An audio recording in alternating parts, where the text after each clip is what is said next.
find it to be really interesting because mixtape as a tape, as doing stuff to, like in that kind of format, um, it always reminds me of cassettes and being back at that time where I was just listening to a song on the radio and trying to catch it. Catch it. Yeah. And just like, oh, I got it, I finally got it. It's great. And then you're almost at the end of the song, and then they just say something, and then you're like, it's like you shit. Yeah. I really wanted the song, but anyway, I'm just gonna try to delete it with the next song. And then at the end, it happened. You had a mixtape that was just like your thing. And I remember writing, all of these names of all of the songs on the tape. Like honestly, after like finishing writing all of that, I still remember making those tapes.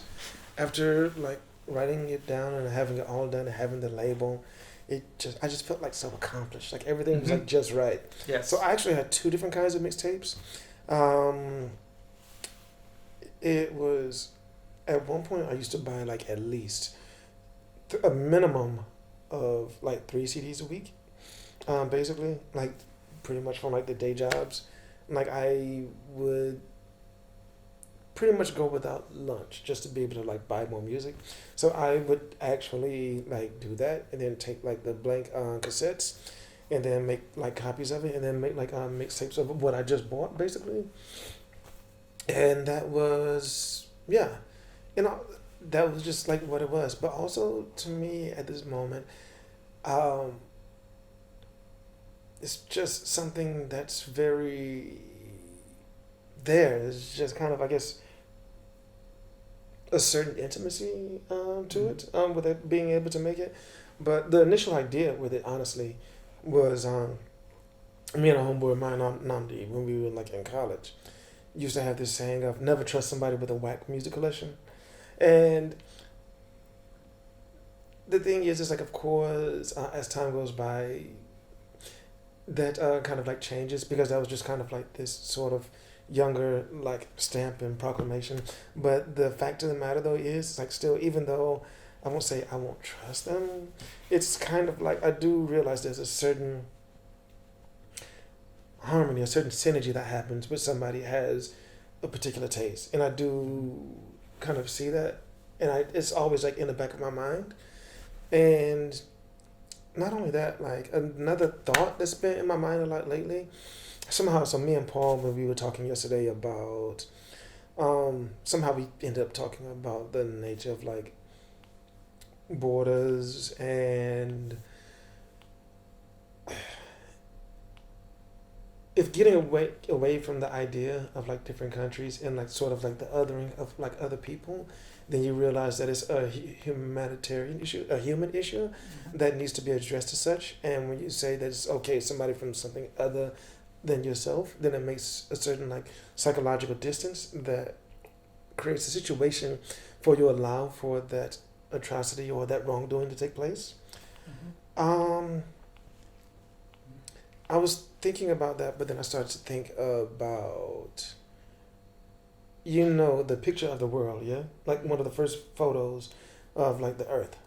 They say that, well, some people feel like the picture, that picture was one of the things that started a lot of the sort of social movements, like in the 60s, because then it kind of like placed everything in a particular context. That's kind of the macro, and I feel like I can get away from the main point of what I was going to say.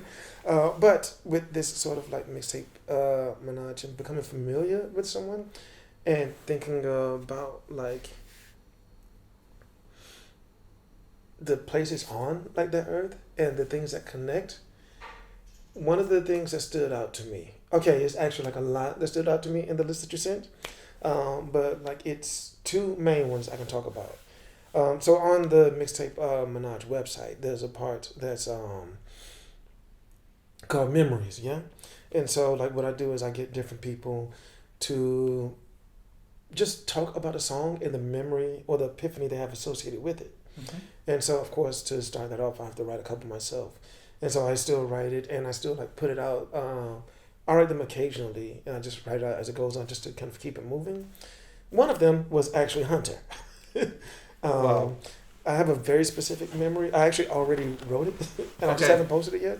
it's a very specific memory that I just wanted to listen to something else. I just graduated like high school. It was my first time on a plane by myself, and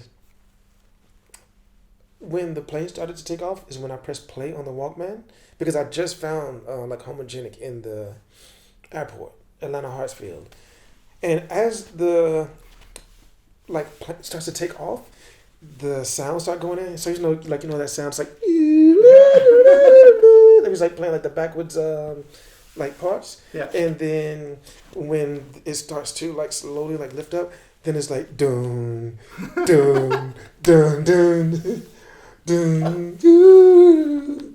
Yeah. And then it was, I swear, it was like the most beautiful thing ever. Like everything just seemed like beautiful. Like the part where she was like, I thought I could organize freedom. How Scandinavian of me was the first time that was when I was like watching like the large scale of like leaving like Atlanta, and then it just so happened that the perfect timing, I swear, very perfect. You know when the plane gets above the clouds, and then like starts and then like kind of settles and rests, basically.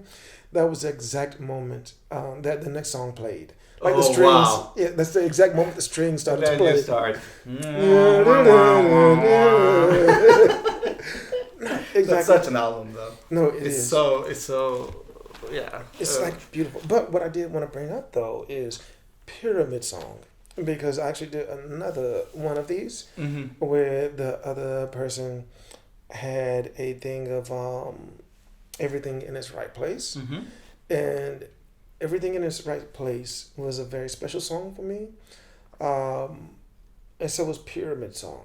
Like, Everything in Its Right Place, that was the first time that I went to the college that I wanted to go to. It was like an art school. I didn't end up staying there. It was too expensive.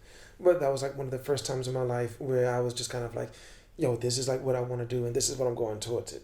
Like, and even though I, in the end, felt like it wasn't the right place to be, the right thing to do, that's what that song reminds me of.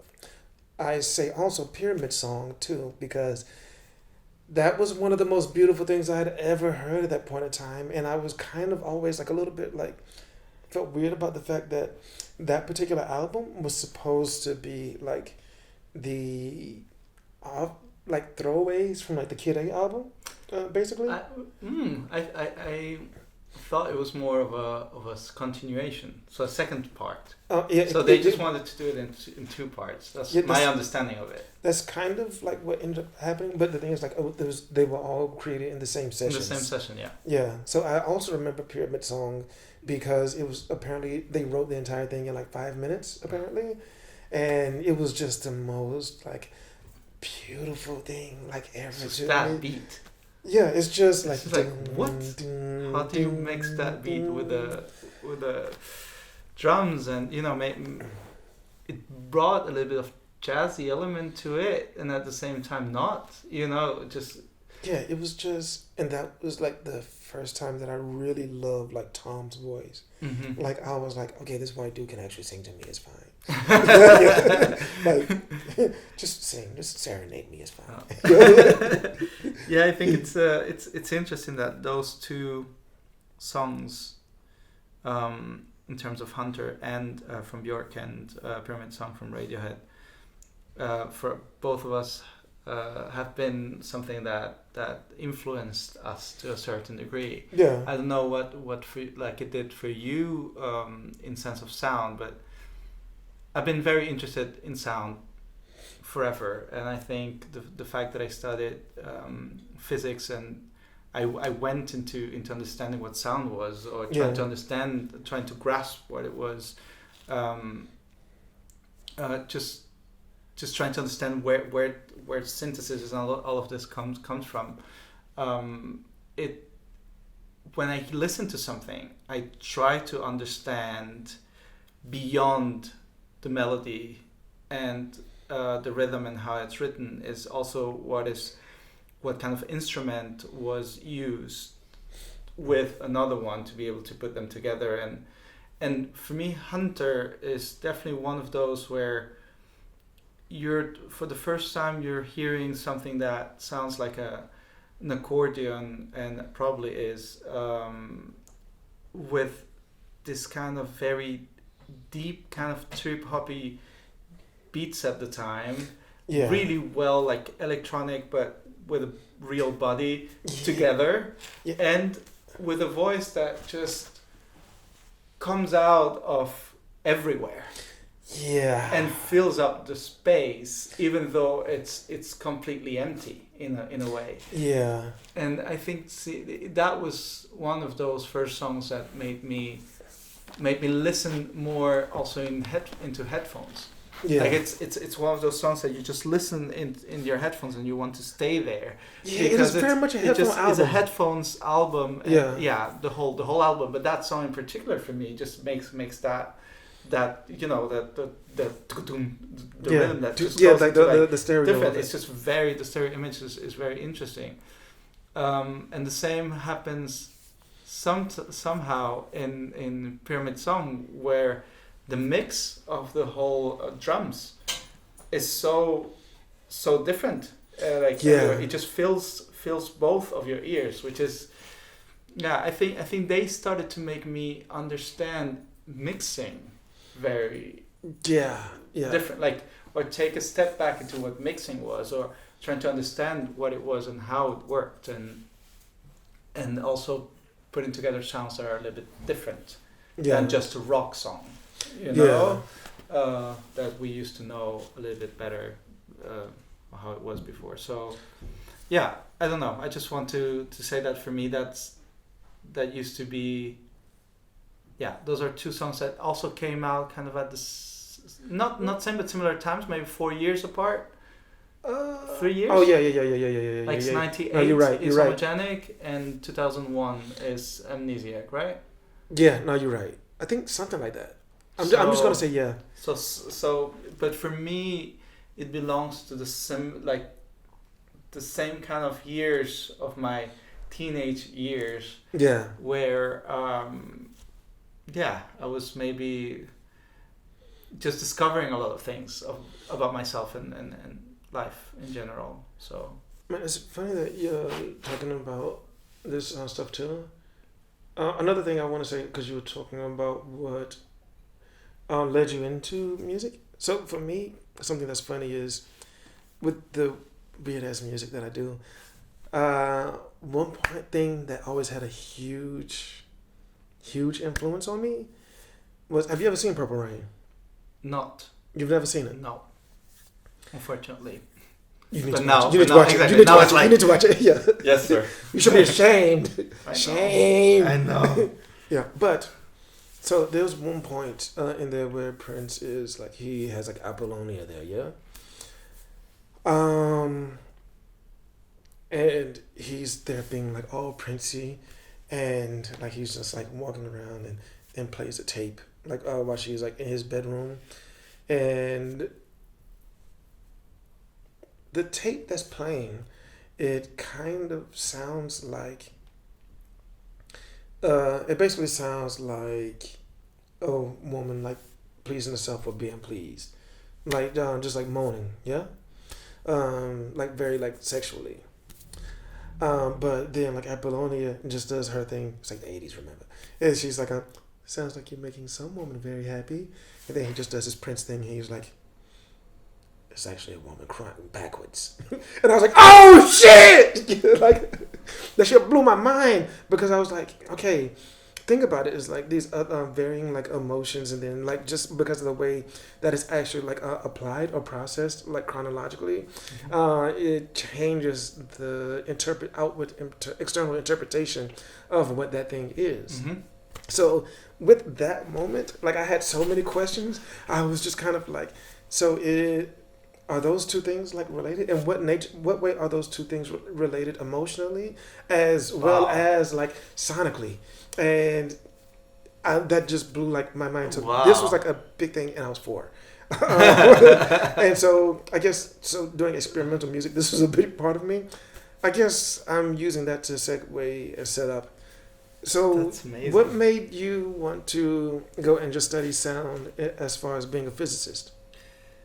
Like, when was the moment that you were like, yeah, I'm about to go like study like physics? Um,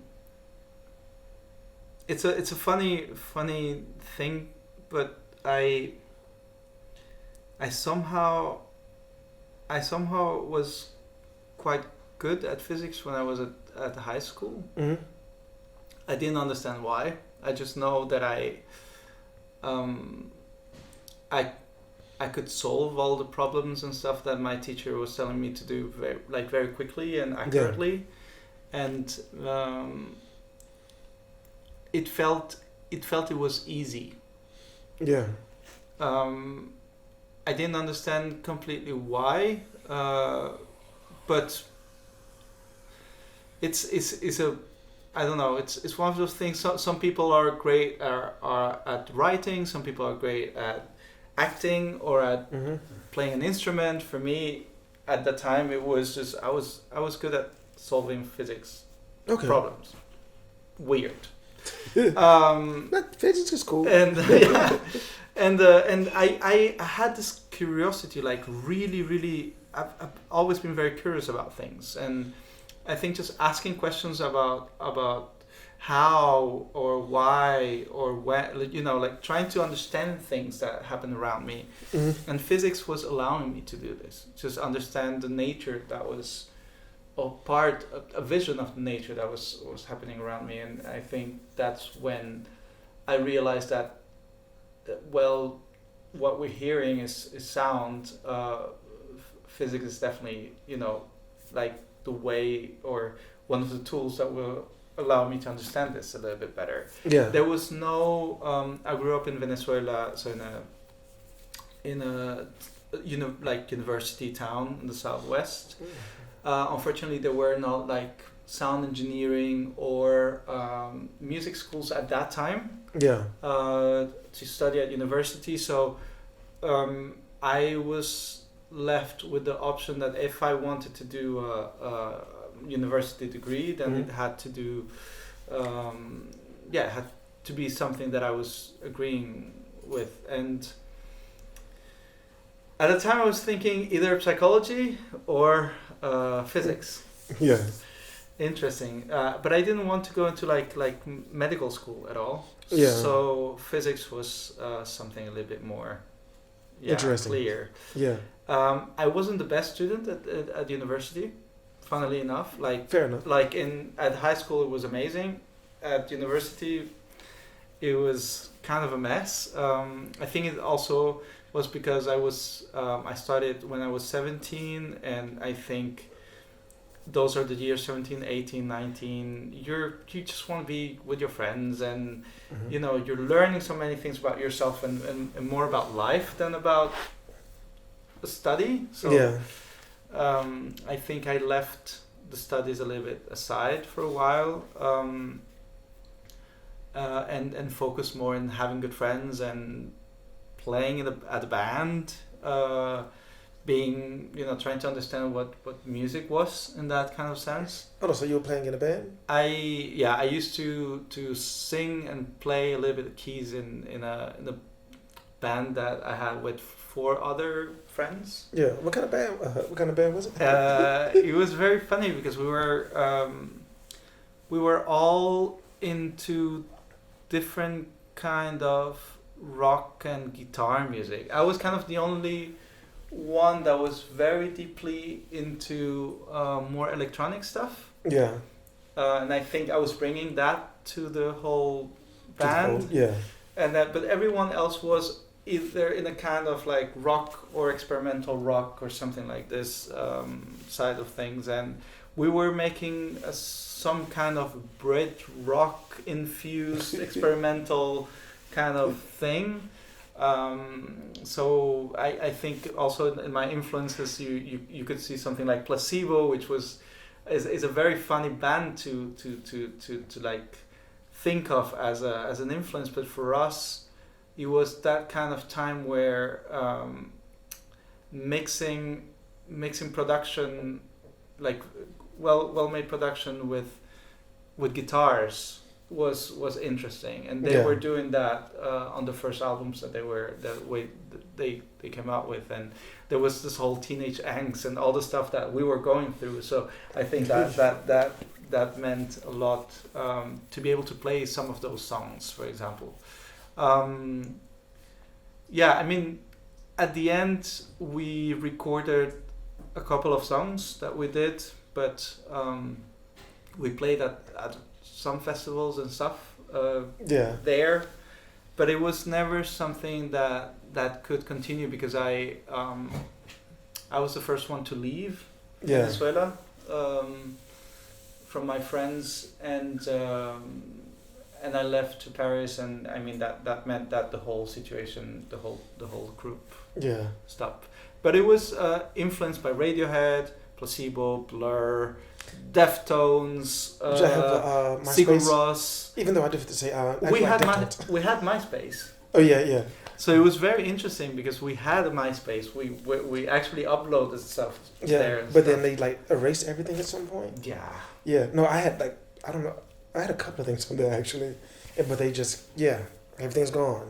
I mean, I still have some of those things, but I listen to them now, and I'm like, whoa! There are so many things that we did wrong, like super wrong. Not only and not only in production, but also like we were not really good musicians. I mean, we had to we were attempting to be, but it was really funny to always have either one of us off key, or the drums being like late and coming like without the rhythm, or all of this. Oh yeah. that was quite fun. But I don't know. Yeah, I guess for you it must have been the same performing with other people. And yeah. I mean, I definitely remember like some of the shows that were, especially like playing like live. There was once I tried to do one was like a full on band, and we actually like rehearsed a bit, but something about it, like for years by this point I'd been doing like either like by myself, just like running everything, or me and like other homeboy of mine Zeno, with him playing as well. There was another time we actually tried to bring in like a guitar, I think like two extra guitarists, I think. It was like another guitarist and somebody else. I can't remember who right now. Sorry.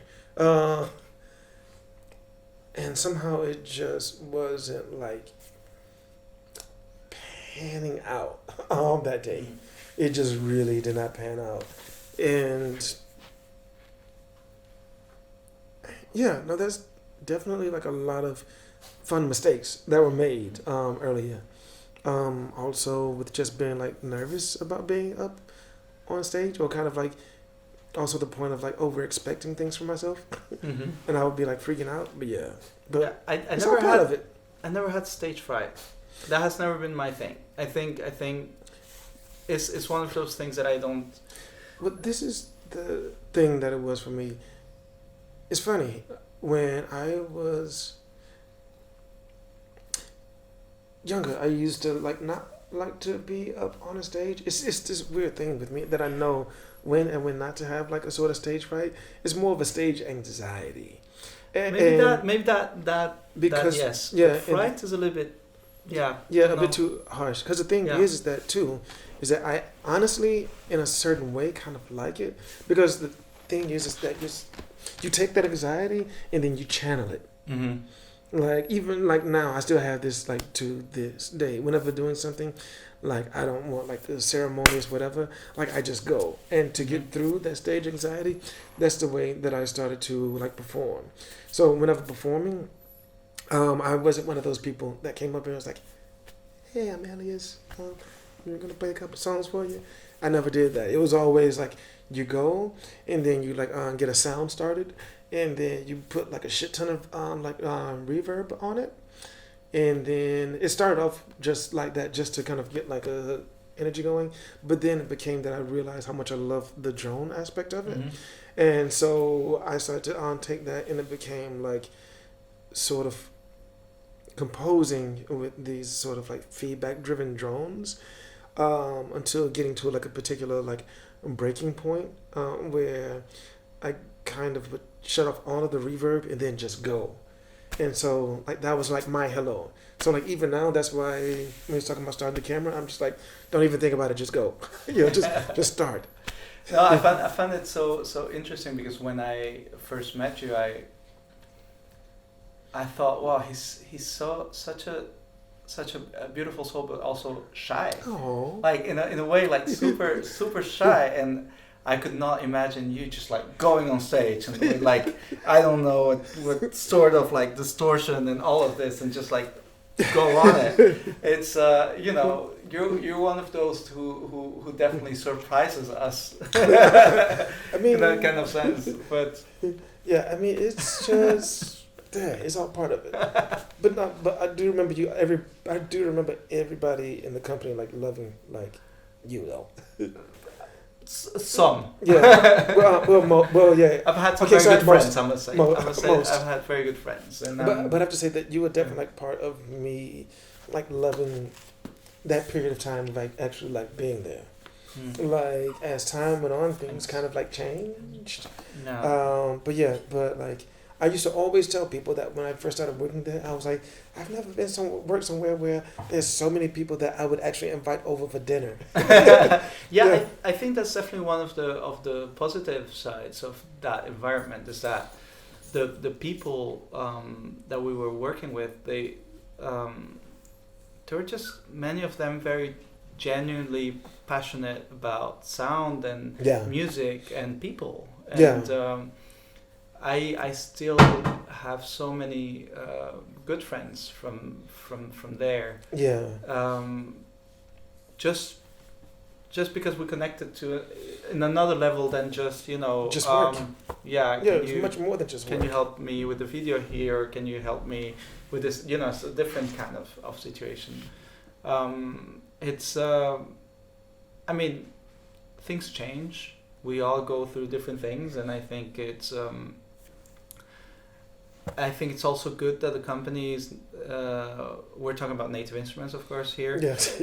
Just if you haven't realized that,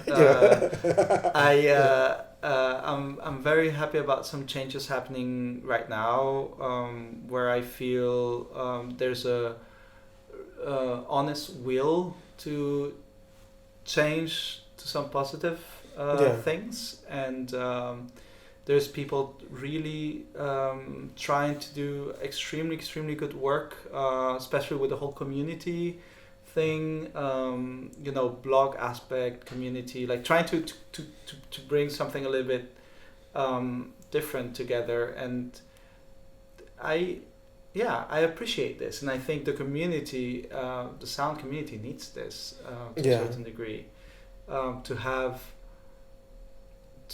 like not only people that make sound, but also that can inspire them to make sounds. Yeah. Or to make music. Yeah. So I hope that turns into better things. I guess only time will tell on that one. Yes. Yeah. Let's see. But in terms of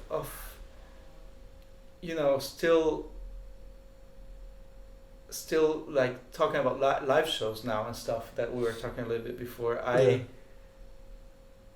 a little bit bummed that right now, of course, because of the situation, there are not so many live shows that you can see, or if you do, you have to be seated, and there's not this like feeling of being there. But that's one of the things that I miss the most, I think. Oh, you mean as far as like currently? Yeah. I can definitely see that. Because to be honest, I say this every single time, and also I still feel bad about it, when there was the kind of lockdown and not being able to do anything. I honestly kind of enjoyed just being able to just like sit there and like be at home and not have to be expected to go somewhere. Because I'm not really a club person, but I do have to also say that the live shows is one of those things that I really do miss. Like, I'm not a huge club person, and